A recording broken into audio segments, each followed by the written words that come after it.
All right. Hello and welcome, everyone. So today we are going to be talking about the new Nightwave Glassmaker. But before that, we do have a sponsor for today's video, and that sponsor is The Ridge. So what is The Ridge? The Ridge is a relatively new wallet making company that makes their wallets out of nice metal and elastic construction. Personally, I've been using them for over 2 years, and they are fantastic. No way, no how am I going to go back to a chunky leather wallet anytime soon.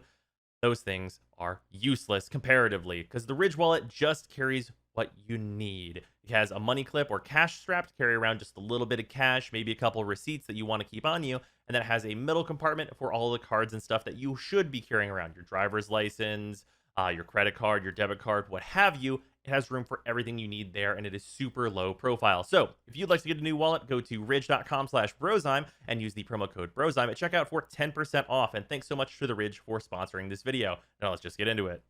Okay, so the new Glassmaker Nightwave. We're going to do something a little bit different for this because it is a little bit different. We have the new mechanic, which we're going to go over in a second, which is the crime scene investigation type mechanic.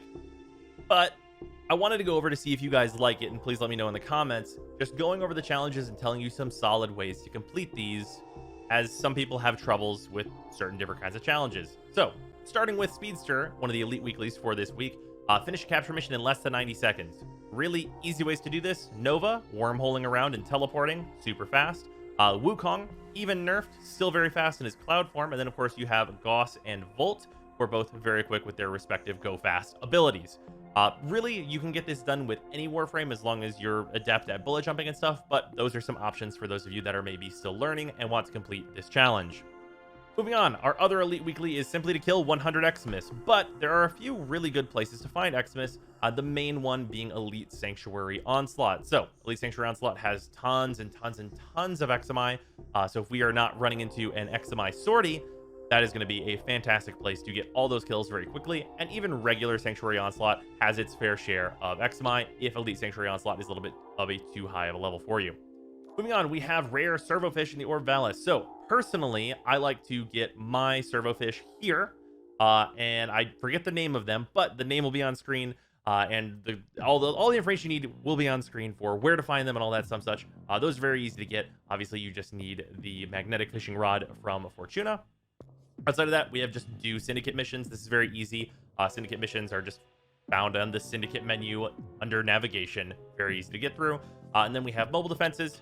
Doing Mobile Defenses. Very self-explanatory on that one. And then we have complete 3 different K-Drive races in the Orb Valis. So, in Orb Valis, the K-Drive races actually rotate. I believe it's daily. If you'd like to find these races, the very, very easy way to do so is to actually get on your K-Drive and then open your full map by holding M, and you'll be able to see all of the K-Drive races on the map that are currently available highlighted in purple. Go to those, start them up, complete them, and you'll be done with this challenge. Kill 500 enemies with an arc gun. So this was working with Titania, but that was patched and no longer works, so disregard anyone telling you to do that. With this, you could really use any arc gun. It's just going to take some time. I personally like the Ayanga for it because it is AoE, but many people also like the Larkspur, and it is, of course, the gun that is pictured on the challenge itself. So, a little thematic there. And then besides that, we just have some dailies, which are all very self-explanatory, completing a mission, sliding, killing enemies in general. So you should have no trouble completing everything this week. Moving on, though, the new mechanic, Glassmaker, emerges. So this is the crime scene mechanic. And when you click on the little triangle of the 5 parts we're going to get, you get this nice cutscene. I have Nora's voice off so you can hear me. And you'll encounter this area that you can walk around post the cutscene. So, what are you doing in this area? You are looking for evidence. You're going to be able to pick up things and inspect things and read stuff. And this is actually important mechanically for what you're doing here. What weapon you have and other facts about the area are going to be randomized. So, it's important to pay attention, but the game does a pretty good job of making the things you need to remember distinct. So, in my case, I need to remember this long weapon. There's an Iatan star to inspect that has a specific symbol on it that you'll need to remember, or that I will need to remember in my case. I don't know how many variations there are on the Glassmaker, and the area has invisible walls that come up if you try and get too far out of bounds. So in my case, I have this little journal here, and this says Borrow Katir on it, which is the important part, and all that kinds of evidence will be important for the next part. The next part of this is that once you collect all 5 pieces of evidence, once you've seen them all, you will get the glow on our poor crystallized fellow here. And what you're going to need whenever you interact with him is cephalite resonance. Cephalite resonance is a new material that comes from enemies that have been glassed. Glassing works pretty much the same as void fissures, and as far as I can tell, glassed enemies cannot appear in void fissures, to my knowledge so far, but they're going to appear randomly, seemingly anywhere in the star chart. I've had good luck with defense missions like Hydron, in getting them to appear. Also, they do not appear in Elite Sanctuary Onslaught.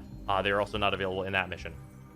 But once you get this 10 cephalite resonance, it takes you essentially inside the glass to do a kind of knowledge check on what you have seen. It's going to ask you in a random order just facts about the clues that you found, the symbol that was on the I-10 star, what weapon was involved, who was on the data pad, a bunch of things like that you're seeing on screen right now.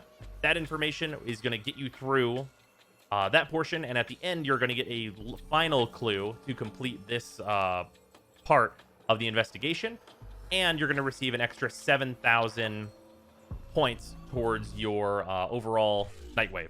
So that is the new investigation mechanic. I think it's pretty cool. The amount of lore that's pushed in there is really neat, and I think it's very interesting how they did the randomization per person so that it actually makes you pay attention and kind of not just follow a very easy guide on just do this, this, this, this. It's interesting that that variation is there and makes me wonder how they are going to handle the other parts going forward. So yeah, that is the unique stuff about the Glassmaker currently. If you guys want a sort of a weekly guide to the weeklies, as it were, please let me know in the comments. I hope you guys have enjoyed this video, and I will see you tomorrow.